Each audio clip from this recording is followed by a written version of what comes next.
We are because he was అనే మాట విన్నారా మీరు? అంబేద్కర్ విషయంలో వాడుతూ ఉంటారు తరచుగా ఈ మాట. ఆయన అంత కృషి చేసి రాజ్యాంగాన్ని ఇవ్వబట్టే మనం ఇలా ఉన్నాము అని.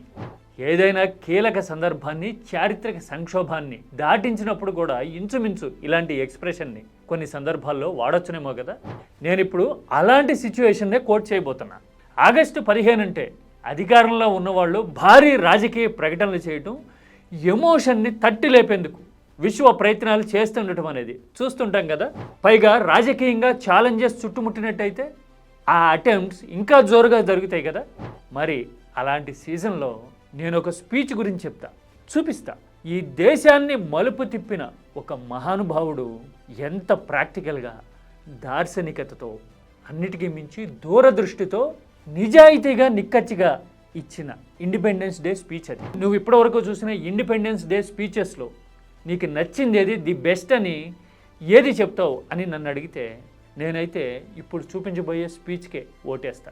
ఇంతకీ ఎవరిదా స్పీచ్, ఎందుకు ఇంపార్టెంట్, ఇప్పటికీ కూడా దేశంలో బర్నింగ్ టాపిక్స్ అయిపోయిన ఇష్యూస్కి ఆ స్పీచ్ ఎలా సమాధానం చెబుతుందో తెలిస్తే దేశభక్తితోనూ అంతకు మించిన ఉద్వేగంతోనూ మన కళ్ళు చెమరుస్తాయేమో. చూద్దామా మరి?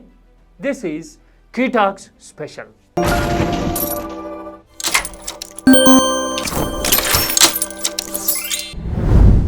దేశభక్తి అంటే ఇవాళ రేపట్లో రాజకీయంతో ముడిపడిపోయిన విషయం అయిపోయింది కదా.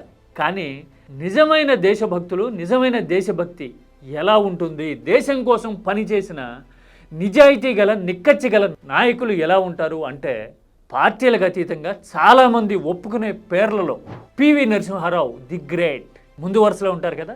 ఎందుకని ఇవాళ మనం ఇలా ఉన్నాము అంటే, ఈ దేశం ఇలా ఉంది అంటే, మన కాళ్ళ మీద మనం నిలబడగలుగుతున్నాము అంటే, ఆర్థికంగా అయినా, సైనిక పాఠవంపరంగా అయినా, అణురక్షణతో అయినా కానీ ఇంత ధీమాగా ఉన్నాము అంటే దానికి కారకులు, మూలపురుషులు అని ఎన్నదగిన వాళ్ళలో పీవీది ముందు వరుస, కాదనలేం కదా.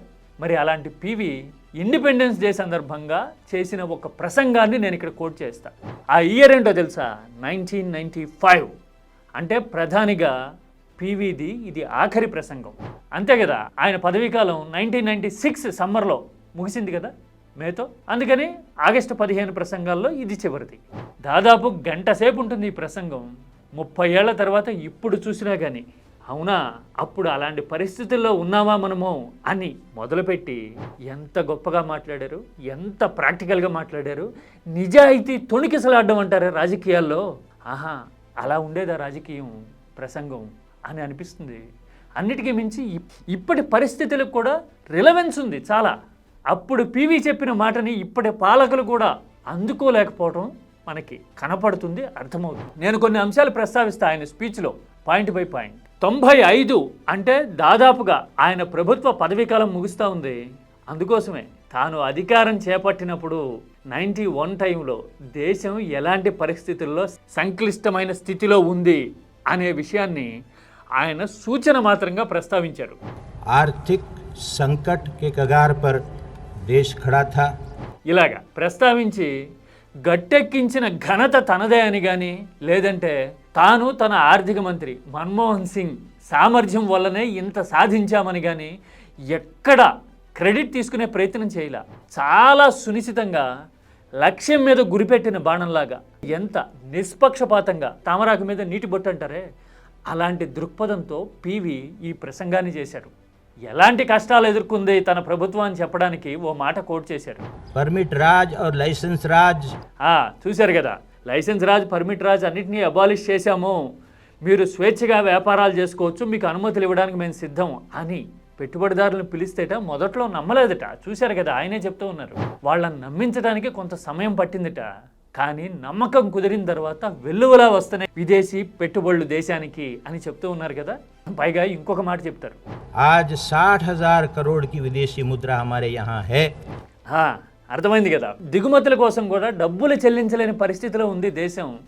అలాంటి పరిస్థితుల్ని దాటి ఇప్పుడు $61,000 విదేశీ మారక ద్రవ్య నిల్వలు మన దగ్గర ఉన్నాయి అని చెప్తూ ఉన్నారు. చూసారా, अपने पैसे से हम सारे कार्यक्रम जितने गरीबों के हो सकते हैं गरीबी को हटाने के, అంటే కష్టాన్ని తీర్చి నష్టాన్ని పూడ్చి దేశాన్ని ఎలా గాడిన పెట్టారు అనే విషయాన్ని ఈ 2 ఉదాహరణలతో సందర్భాలతో ఆయన కొలిచారు. అంటే దేశాన్ని ఎలా శక్తివంతంగా మలిచారు ఎలాంటి పరిస్థితి నుంచి అని చెప్పడానికి తిరుగులేని నిదర్శనాలు కదా. ఆ తర్వాత మతం రాజకీయం గురించి ఇప్పుడు మాట్లాడుకుంటా ఉన్నాం కదా. అప్పట్లో అంటే మిడ్-90s అంటే పోస్ట్ బాబ్రీ సినారియో కదా, పైగా ఆయన హయాంలోనే జరుగుంటాయి కదా అలాంటివన్నీ. అందుకోసం సునిశ్చితంగా సెన్సిబుల్గా అంటాం కదా, అలా ప్రస్తావించారు ఆ విషయాన్ని. చూడండి, कि धर्म और राजनीति को मिलाने की कोशिश कभी भी कामयाब नहीं होगी. కొంతమంది మతాన్ని రాజకీయాన్ని కలపడానికి ట్రై చేస్తూ ఉన్నారు. 2 వేరువేరు విషయాలు, వ్యక్తిగత విశ్వాసాల్ని దేశాన్ని ముందుకు నడిపే రాజకీయాల్ని ఒకటిగా చూడకండి అని చెప్పడంతో పాటు ఒక శ్లోకాన్ని బ్రహ్మాండంగా కోట్ చేశారు. బహుభాషా కోవిదుడు పండితుడు కూడా కదా పివి నరసింహారావు అంటే. यद्यपि शुद्धम लोक विरुद्धम యద్యపి శుద్ధం లోక విరుద్ధం నాచరణీయం నా కరణీయం అన్నారు చూసారా. నా చరణీయం నా కరణీయం అంటూ ఉన్నారు కదా. అంటే అర్థమేంటి? లాజికల్గా అనిపించే విషయాలు కూడా కొన్ని పాటించకూడదు. ఎందుకు అంటే అందులో విశాల ప్రజా ప్రయోజనాలు దెబ్బతినే పరిస్థితులు ఉండొచ్చు అనే విషయాన్ని సంస్కృత శ్లోకంతో చెప్పారు. మతపరమైన ఇష్యూస్ మీద ఎంత సెన్సిబుల్గా మాట్లాడారు అని చెప్పడానికి ఈ శ్లోకం, ఈ సందర్భం తిరుగులేని ఉదాహరణ. ఏ సందర్భంలో అన్నారనుకున్నారు ఇది? कि इसको यूनिफॉर्म बनाएंगे. యూనిఫామ్ సివిల్ కోడ్ తరహాలో అందరికీ ఒకటే చట్టం ఉండాలి కదా అని ఆర్గ్యుమెంట్ చేస్తున్నారు కొంతమంది. అలా ఎలాగా? మన మూలాల్లోనే విభిన్న సంస్కృతులు భావజాలాలు ఉన్నాయి అని చెబుతూ చెప్పారు ఈ మాట. ये नहीं कि हम संविधान को नहीं मानते, संविधान को मानते हैं. చూశారు కదా. అంటే చూడండి, ఆర్థిక పరిస్థితినైనా రాజకీయాన్నైనా పివి టచ్ చేసిన తీరు అపూర్వం అని అనిపిస్తుంది.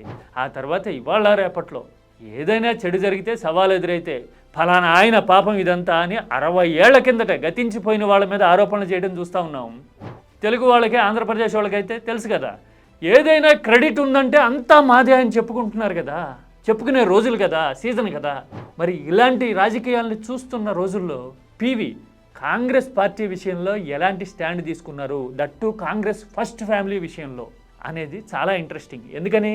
కాంగ్రెస్ విధేయత పేరుతో సీనియర్లు పివిని ముప్పు తిప్పలు పెట్టారు. కాంగ్రెస్ ఫస్ట్ ఫ్యామిలీ అయితే పివిని దూరం పెట్టింది కదా పూర్తిగా. అయినా సరే రాజీవ్ గాంధీ విషయంలో स्वर्गीय राजीव गांधी के जन्मदिन से शुरू करना चाहते हैं. वो इंदिरा महिला योजना का कार्यक्रम है.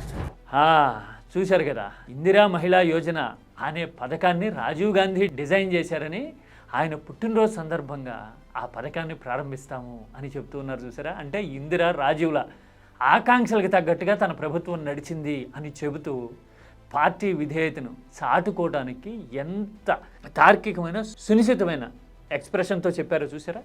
ఆ తర్వాత విద్యా వ్యవస్థకి సంబంధించి పివి చెప్పిన మాటలు ఇప్పటికీ చాలామందికి తెలియదేమో, తెలుసుకొని తీరాలి. మిడ్ డే మీల్స్ అనే పథకాన్ని जो हम बच्चों को खाना खिलाने का कार्यक्रम शुरू कर रहे हैं.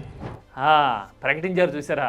దేశవ్యాప్తంగా పేద పిల్లలకి పట్టెడు అన్నం పెట్టడానికి కావలసినంత బియ్యం నిల్వలు మన దగ్గర ఉన్నాయి. మనం పంట పండిస్తున్నాం. మన బిడ్డల ఆకలి తీర్చి వాళ్ళకి చదువు చెప్తే గనక దేశానికి ఉజ్వలమైన భవిత ఉంటుంది అంటూ మిడ్ డే మీల్స్ అనే స్కీమ్ని దేశవ్యాప్తంగా ఇంప్లిమెంట్ చేసిన తొలి ప్రధాని పివి. అప్పటి వరకు చెదురుమదురుగా రాష్ట్రాల్లో, తమిళనాడు లాంటి చోట్ల కొన్ని రాష్ట్రాల్లో అమలవుతూ ఉండేది. కానీ దేశవ్యాప్త విధానం అయింది మాత్రం పివి జమానాలో ఆయన చొరవతోనే కదా. విద్యకి సంబంధించి జాతీయ ఆదాయంలో 6% ఖర్చు పెట్టాలి అని చాలా రోజుల నుంచి అనుకుంటున్నాం. కానీ 9వ పంచవర్ష ప్రణాళికలో ఆ లక్ష్యాన్ని అందుకుంటాం. कि अगले पंचवर्षीय योजना में हमारी जो राष्ट्रीय आय होगी.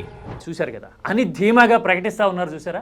ఎప్పుడో లేట్ 60sలో కొఠారీ కమిషన్ చెప్పింది 6% ఖర్చు పెట్టాలండి, దేశం ఇంత పెద్ద దేశం ఉంది, పిల్లలకి విద్యకి రీసెర్చ్ కోసం భవిష్యత్తు కోసం ఆ మాత్రం ఖర్చు అవసరము అని చెప్పింది. పివి ధీమాగా అలా ప్రకటించడం చూసాం. అన్ఫార్చునేట్లీ ఆయన ప్రభుత్వం కంటిన్యూ కాలా. ఆ లక్ష్యం మీకు తెలుసా, 30 ఏళ్ల తర్వాత కూడా ఇప్పటికీ నెరవేరలా. మోడీ హయాంలో ఇదిగో చూడండి 4% అందుకోవడానికి, ఏది పివి నరసింహారావు 6% అని చెప్పారు, 4% అందుకోవడానికి ఆపసోపాలు పడ్డం కఠోర వాస్తవం. ఇప్పుడు ఎడ్యుకేషన్ విషయంలో, పేదల చదువు విషయంలో కాక్రోజ్ లాంటి పార్టీలు. मुझे लगता है कि इस 15 अगस्त को अगर हमको किसी चीज पर ध्यान देना चाहिए. అభిజిత్ దీప్కే మాట్లాడింది చూశారు కదా, సందర్భాన్ని చూపిస్తున్నాయి ఈ స్పీచ్లో. అంతే. ప్రభుత్వ స్కూళ్ళ మీద ఖర్చు ఎందుకు పెట్టరు, పేద విద్యార్థులకి చదువు నాణ్యంగా ఉండాలి అని ఎందుకని కావలసినంత నిధులు కేటాయించట్లేదు, ఆ విషయాల మీద మాట్లాడగలరా ఆగస్టు 15 అని అడుగుతున్నారు కదా, అందుకని చూపించా ఇప్పుడు అభిజిత్ దీప్కే.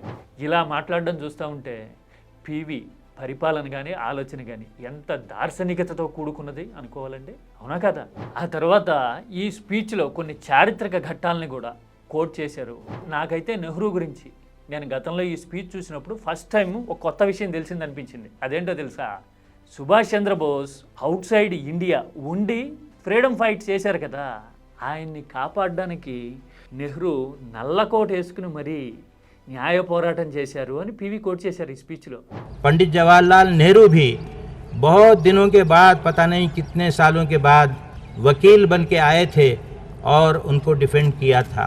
చూశారుగా, నేను ఫస్ట్ టైం తెలుసుకున్న ఈ విషయం. ఆ తర్వాత రీసెర్చ్ చేసి అసలు 1945లో ఆజాద్ హింద్ ఫౌజ్ విషయంలో నెహ్రూ 30 ఏళ్ల తర్వాత కోటేసుకుని బ్యారిస్టర్గా ఇంత ఆర్గ్యూ చేశారా, ఇంత ఫైట్ చేశారా అని అనిపిస్తుంది ఆ విషయాలన్నీ తెలిస్తే మనకి. ఎందుకంటే సుభాష్ చంద్రబోస్ అంటే పౌరుషానికి ప్రతీక, వీరత్వం అని మనం అందరం మాట్లాడుతుంటాము. కానీ బోస్ని కాపాడడానికి నెహ్రూ చేసిన అటెంప్ట్స్ గురించి చాలా తక్కువ మందికి తెలుసు కదా. చాలా వ్యూహాత్మకంగా పివి రాజకీయ విధేయతను చూపిస్తూనే చారిత్రక సందర్భాన్ని ఈ స్పీచ్లో కోట్ చేశారనమాట. అది మ్యాటర్. ఆ తర్వాత ఇందులోనే మరో మాట ఉంది. ఆ మాట బహుశా ప్రస్తుత రాజకీయాలకి కనువిప్పు కలిగిస్తుందేమో అనిపిస్తుంది. ఏంటో తెలుసా, ఆర్థిక వ్యవస్థను పునరుజ్జీవింపజేశాం అని చెబుతూ పెట్టుబడుల కోసమో లేదంటే ప్రైవేటు వ్యాపారుల ప్రయోజనాల కోసమో తమ ప్రభుత్వం పాకులాడదు అని చెప్పడానికి పివి ఎంచుకున్న పదబంధం ఎంత ఆకర్షణీయంగా ప్రాక్టికల్గా ఉంటుందో చూడండి. उसको हमने गरीबों पर खर्च किया है, गरीबी हटाने के जितने कार्यक्रम हो सकते हैं. చూశారు కదా, వ్యాపారులు పెట్టుబడులు పెడతారట, ప్రభుత్వ విధానాలు పథకాలు అన్నీ పేదల్ని పైకి తీసుకురావడానికి ఉంటాయట. తమ ప్రభుత్వం డబ్బున్న వాళ్ళ కోసం కాదు పేదల కోసం పనిచేస్తుంది అంటున్నారు కదా. మరి ఈ మాటని ధీమాగా చెప్పగలిగిన పరిస్థితులు ఇప్పుడున్నాయా? చెప్పినా కానీ నమ్ముతారా జనం? ఇదే కదా పారాడాక్స్. ఆయన చెప్పారు అంటే శిలాశాసనం అది నిజం అని నమ్మి 30 ఏళ్ల తర్వాత కూడా మనం ఇలా మాట్లాడుకుంటున్నాం కదా. మరి నిబద్ధతకి నిజాయితీకి అంతకు మించిన కొలబద్ద ఏముంటుందండి? అందుకోసమే ఆర్థిక రంగంలో చూసిన, మతం రాజకీయం లాంటి క్లిష్టమైన కోణాలను బట్టి చూసినా, లేదంటే రాజకీయ విధేయతలు, స్వచ్ఛత, నిక్కచ్చిగా ఉండటం అనే పారామీటర్లతో తూచినా కొలిచిన PV Narasimha Rao speech the best అని నాకు అనిపిస్తుంది. మీలో ఎంతమంది చూశారో ఈ స్పీచ్ చెప్పండి. చూడకపోతే కనుక, చూడాలన్న ఆసక్తి ఉంటే కనుక ఆ పూర్తి లింక్ కామెంట్ సెక్షన్లో పెడతా. ఇది కేవలం మన చరిత్ర, మన వైభవము, ఒకప్పుడు రాజకీయం ఇంత శుద్ధంగా ఉండేదని చెప్పుకొని అరెర్రే అని నిరాశపడ్డానికో కాదు. రాజకీయం అద్దం ముందు ధీమాగా నిలబడి తమని తాము నిజాయితీగా చూసుకోగలిగిన నైజం మన దగ్గర ఉండేది. పివి నరసింహారావు లాంటి వాళ్ళు కేవలం అడుగులు వేయలేదు, దేశానికి అడుగు జాడలాగా నిలిచారు అని నిరూపించే స్పీచ్ ఇది. అందుకోసమే మరీ ముఖ్యంగా ఇప్పుడున్న పరిస్థితుల్లో ఈ స్పీచ్ చూడడం, తెలుసుకోవటం ఆలోచన గల ప్రతి ఒక్కరి బాధ్యత అని నేను అనుకుంటా. అవునా కదా?